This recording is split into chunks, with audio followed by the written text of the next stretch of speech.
NewsNation political editor Chris Stirewalt.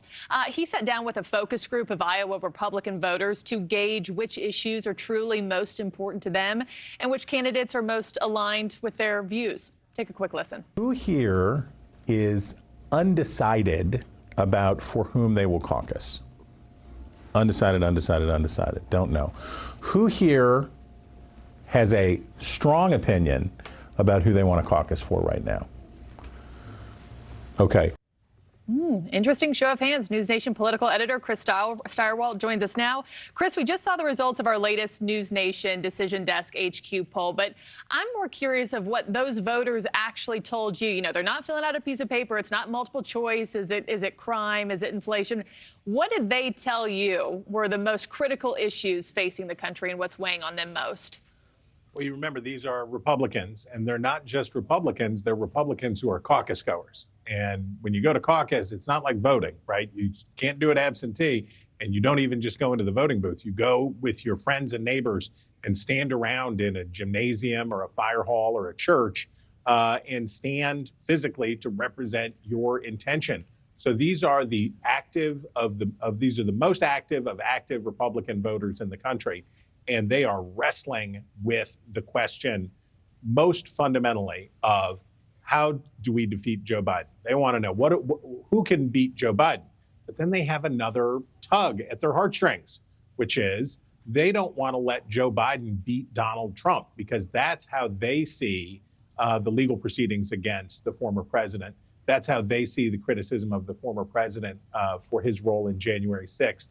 All of that stuff is putting them in a real push me, pull me. Maybe they have some concerns about Trump's electability in a general election, but they don't want to abandon their man, especially against what they think is this massively corrupt system that is persecuting him. Yeah, they want to see a Republican back in the White House in 2024, no matter what it takes. And speaking of President Trump, you asked these Iowa Republicans their opinions of all the candidates, and there were some strong feelings, both positive and negative, about President Trump. Let's take a listen, and I'll get your take on the other side. Un-American. Unelectable. Winner. Unelectable. Oh, boy. I mean, he's just my truck driver guy. Okay, my truck driver. Trouble. Trouble. Relatable. Relatable. Leader. Leader. Loose cannon. Loose cannon. Best negotiator. Okay, so what were the pros and the cons? The guy who said, oh boy, and just sounded exasperated. I think a lot of Americans probably share the same sentiments with all of these folks on the panel. What were the pros and cons that some Republicans voiced about their party's current frontrunner with you? Well, look, almost everybody on that panel was concerned about Trump's general election electability. And like I say, it's that push me, pull me. They are emotionally connected to Trump. He is the charismatic leader of their party. It is a cult of personality when you get right down to it. He is their person. And when you talk to them about their second choices, who else they might be interested in, it's funny to hear people say, well, it might be Donald Trump or it might be Nikki Haley. It might be Donald Trump or it might be Tim Scott, which to people who aren't hardcore Republicans would sound like somebody saying, well, I think I'll have the steak dinner or I'll have the tofu. They seem like such different choices, but for Republicans, they are emotionally, for half of the Republican Party right now, they are emotionally attached to Donald Trump and want to see him through, even aware at this point that he carries substantial liabilities into a general election. Yeah. I'm curious, after sitting down with all these voters and the groups, was there anything that surprised you or went against the grain of what you were expecting them to say and to share with you, Chris?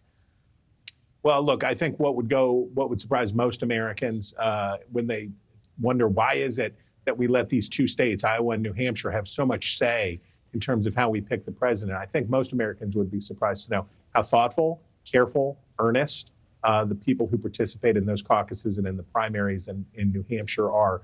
They really think about this and they understand the special role that they've played in American politics since 1980. They take it seriously. It matters to them.